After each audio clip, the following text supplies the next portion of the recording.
Magandang umaga, narito po ang update kay Severe Tropical Storm Isang na may international name na umais at ang magiging panahon within the next 24 hours ngayong Sunday, August 22, 2021.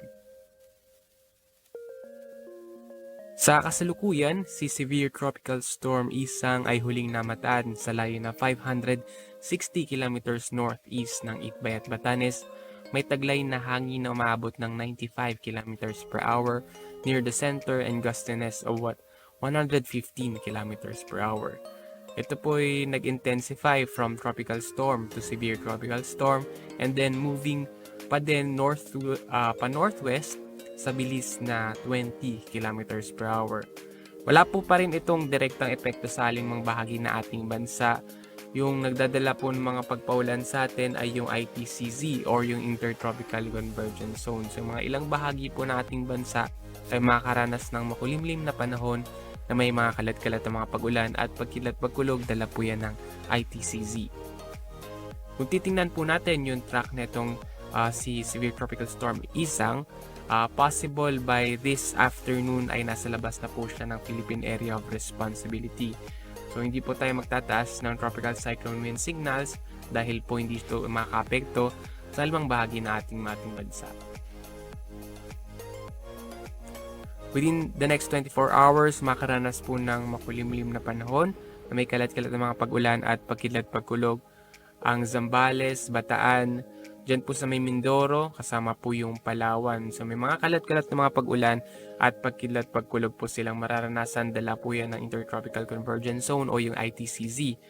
Pero dito sa atin sa Metro Manila at yung nalalabing bahagi ng Luzon, fair weather condition. May mga isolated rain showers po tayong mararanasan pero panandali ang mga pag-ulan lamang.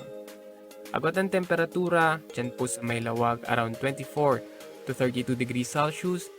Tugigaraw ay 24 to 35 degrees Celsius.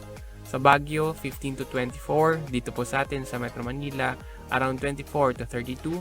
Tagaytay, 22 to 30. Diyan po sa may Legazpi, around 24 to 32 degrees Celsius. Ang Kalayaan ay 26 to 33. And then sa Puerto Princesa, around 25 to 33 degrees Celsius.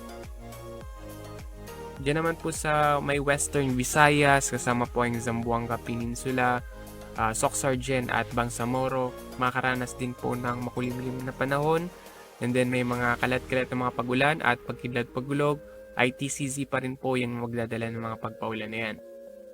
Pero yung nalalabing bahagi ng Visayas at Mindanao, fair weather condition.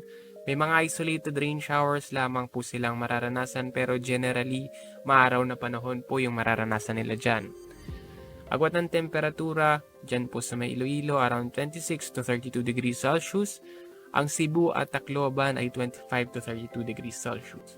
Zamboanga, 24 to 32, ganun din po sa may Cagayan de Oro, as well as dyan po sa may Davao. So may mga isolated rain showers lamang po mararanasan dyan sa eastern part ng Mindanao.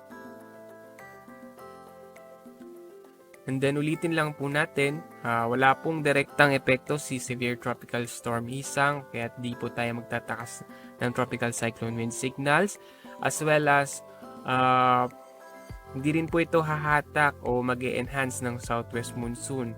Kaya possibly most parts of the country ay makaranas po ng magandang panahon.